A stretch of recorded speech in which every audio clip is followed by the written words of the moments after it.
Hello everyone, कैसे हैं आप सब? आप सबका स्वागत है आपके अपने चैनल केक फॉर यू में। आज जो केक मुझे बनाना है वो हाफ केजी का बटरस्कॉच फ्लेवर केक है। तो इसके लिए और थीम है मेरा पिकाचू कार्टून केक का। यहाँ मैं वाइट फॉन्टेंट में येलो कलर ऐड किया है और इसको मैं रोल कर रही हूँ पिकाचू के ईयर बनाने के लिए। ये केक एक्चुअली मैंने कुछ टाइम पहले बनाया था, जो आपको पिक दिखा रही हूँ। सेम मुझे इसी के जैसा ही केक बनाना है, पर तब मैंने इसके जो ईयर थे वो बनाए थे चॉकलेट के साथ में। आज मुझे ये बनानी है फॉन्डेंट के साथ में। तो यहाँ पर मैंने एक पेपर पर ट्रायंगल कटिंग ले ली है।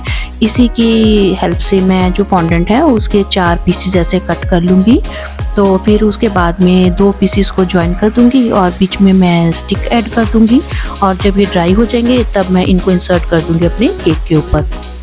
तो इतना काम जो है वो मुझे करना है अपने केक के ईयर बनाने के लिए। तो यहाँ पर मैंने वाटर लगा दिया है, यहाँ पर सेंटर में रख दी हैं 2 स्टिक और ये इस टाइप के मैं उसके ईयर बना रही हूँ।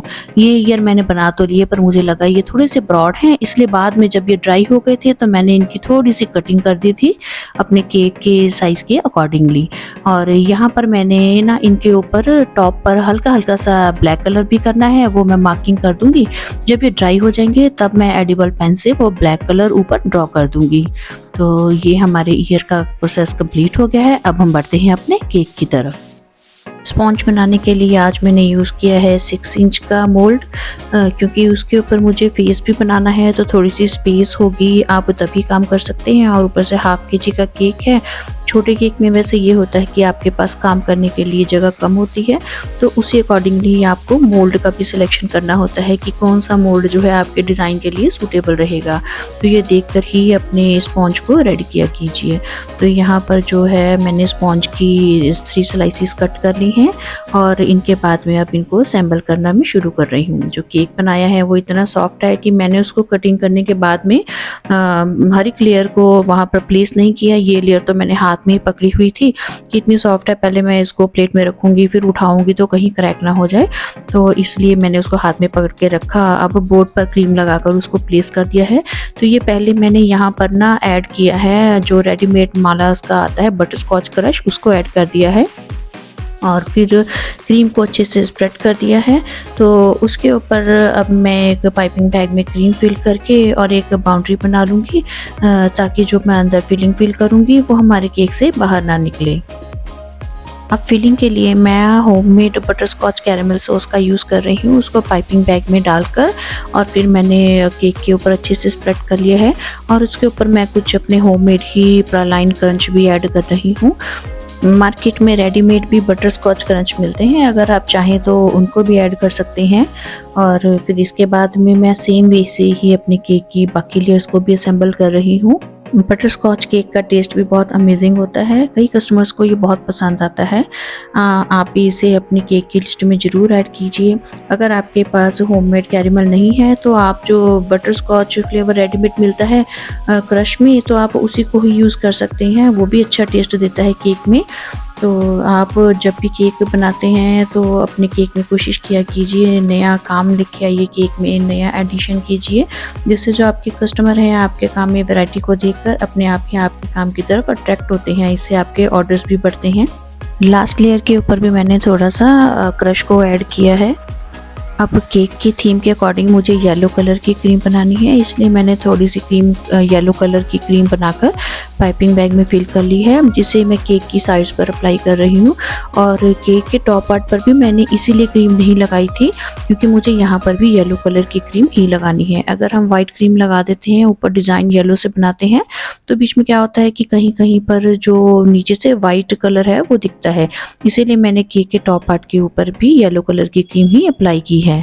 मुझे केक के टॉप पार्ट पर ज़्यादा फिनिशिंग नहीं चाहिए क्योंकि वहाँ पर तो हमने डिज़ाइन ही बना देना है, बट जो साइड वॉल्स हैं उनको मैं अच्छे से स्मूथ फिनिशिंग दे दूँगी, क्योंकि वो मैं सारी कवर नहीं करूँगी, वो एज इट मैं रखूँगी। अब इसके बाद में केक की क्रम कोटिंग होने के बाद में आप थोड़ी देर के लिए केक को ज़रूर फ्रिज में रखा कीजिए, उसके बाद ही इसके ऊपर डिज़ाइन बनाना शुरू कीजिए। तो अब इसके बाद में मैं एक टूथपिक से केक के ऊपर डिज़ाइन बनाऊंगी। पहले मैंने पैलेट नाइफ से केक को सेंटर पार्ट में डिवाइड कर लिया था, ताकि जो डिज़ाइन है वो एग्जैक्ट सेंटर पोर्शन में ही मेरा बने। तो इसके लिए मैंने जो सेंटर लाइन लगाई थी उसके आसपास दोनों तरफ से स्पेस छोड़ते हुए मैंने एक नोज़ल के साथ में आइस ड्रॉ कर ली है। और यहाँ पर सेंटर पर मैं अब डिज़ाइन के अकॉर्डिंगली जो मेरा कार्टून थीम है उसके अकॉर्डिंगली ही मैं नोज़ ड्रॉ कर दूँगी और उसकी स्माइलिंग फेस ड्रॉ कर दूँगी। आप टूथपिक से डिज़ाइन ड्रॉ कर रहे हैं तो कोशिश कीजिए हमारा ये जो डिज़ाइन है ये एग्जैक्ट बनना चाहिए, क्योंकि इसी के ऊपर ही हमने जो बाकी का डिज़ाइन है वो ड्रॉ करना है। अगर आपसे डिज़ाइन एक बार नहीं सही बनता है तो क्रीम को थोड़ा सा दोबारा सेट कर लीजिए, उसके बाद में आप फिर से इसको ड्रॉ कर सकते हैं। क्योंकि जो भी यहाँ पर डिज़ाइन बनेगा अगर वो नहीं भी सही बनता, कुछ एक्स्ट्रा लाइन्स भी ड्रॉ हो जाती हैं तो वो हमारे डिज़ाइन के नीचे छुप ही जाएंगी। अब इसके आगे इस डिज़ाइन को ड्रॉ करने के लिए मैंने चॉकलेट को मेल्ट करके पाइपिंग बैग में फिल कर लिया है। अब यहाँ पर जो हमने आउटलाइन ड्रॉ करने का काम करना है वो काम आपको पूरी सफाई के साथ में करना है, क्योंकि ये काम जो है हमारे केक के टॉप पार्ट के ऊपर प्रॉपरली विजिबल होगा। तो यहाँ पर मैंने आईज में और उसके नोज़ में यही चॉकलेट का कलर जो है उसी से ही इनको फिल कर दिया है। तो इसके बाद में हमारा चॉकलेट का काम कंप्लीट हो गया है। अब मैं यहाँ पर ले रही हूँ नूर की नोज़ल नंबर 14। सेम जो येलो कलर बनाया था उसी को ही पाइपिंग बैग में फिल कर लिया है और उसको मैं सबसे पहले आइस के सब तरफ मैं ड्रॉ कर दूंगी, छोटे छोटे नोज़ल से डिज़ाइन ड्रॉ कर दूंगी। और फिर उसके बाद में जो हमने फेस के फीचर्स बनाए हैं आप सबसे पहले उनको कवर कीजिएगा और इसी पार्ट को ध्यान से कवर करना है। इसको जब हम कवर कर लेंगे तो बाकी का जो पोर्शन है हमारा उसको ऐड करने के लिए तो आप आसानी से स्पीड से भी काम कर सकते हैं। तो यहाँ पर देखिए जितना भी फेस का पार्ट है उसके आसपास का एरिया मैंने अच्छे से कवर कर दिया है। अब इसके बाद में मैं सेम डिज़ाइन से ही जो बाकी का पार्ट बचता है उसको भी कवर कर दूंगी। आप भी इस डिज़ाइन को ज़रूर ट्राई कीजिएगा, क्योंकि ये डिज़ाइन बनाना बेहद आसान है और जो बच्चों के बर्थडे केक्स होते हैं उनको अपने केक के ऊपर ऐसे जो कार्टून कैरेक्टर थीम्स हैं ना वो बहुत पसंद आते हैं। तो आप एक बार बना के देखिएगा, आपके पास भी अगली बार इस तरह के ऑर्डर भरपूर आएंगे। तो ये जो डिज़ाइन है ये अपने आप में एक कंप्लीट पैकेज होते हैं। इन पर आपने एक फेस के फीचर्स ड्रॉ करने हैं और उसी से ही जो है केक अपने आप में बहुत सुंदर दिखाई देने लग जाता है। आप चाहें तो जो साइड वॉल्स हैं उसको भी पूरा इसी पैटर्न से भी कवर कर सकते हैं, पर मैं यहाँ पर सिर्फ 2 बाउंड्रीज ही बनाऊंगी इसी पैटर्न के साथ में। तो क्योंकि मेरे को बीच में जब स्पेस छोड़ देते हैं ना तो वो ज़्यादा अच्छी लुक लगती है और उसके बाद में मैं नीचे इसी नोज़ल से ही नीचे बॉर्डर भी बना दूंगी। तो इतना करने से ही जो केक है वो अपने आप में बहुत अच्छा दिखता है। आप भी ज़रूर मुझे बताइएगा जब भी आप इस केक को ट्राई करें तो आपको कैसी फीडबैक मिलती है। तो इसके बाद में मैंने जो आइस थी उनमें वाइट क्रीम से एक एक डॉट ड्रॉ कर दी है और न्यूट्रल जेल में मैंने रेड कलर को ऐड किया, पाइपिंग बैग में फिल किया। तो उससे ही जो केक की मैं स्माइली है और जो केक के उसके चिक्स हैं उसको मैं कवर कर दूंगी। तो यहाँ पर ये जो केक है ये डिज़ाइन कंप्लीट हो गया है। कस्टमर को देने से पहले मैं इसके ऊपर ईयर लगाऊंगी और ईयर प्लेस करने के बाद मैं आपके साथ में फ़ोटो ज़रूर शेयर करूँगी।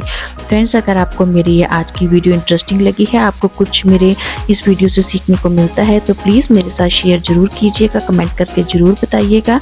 और हाँ, मेरे चैनल को लाइक, सब्सक्राइब और शेयर कीजिएगा और बेल बटन को ज़रूर प्रेस कीजिएगा और मुझे आपके कमेंट्स का भी इंतज़ार रहेगा।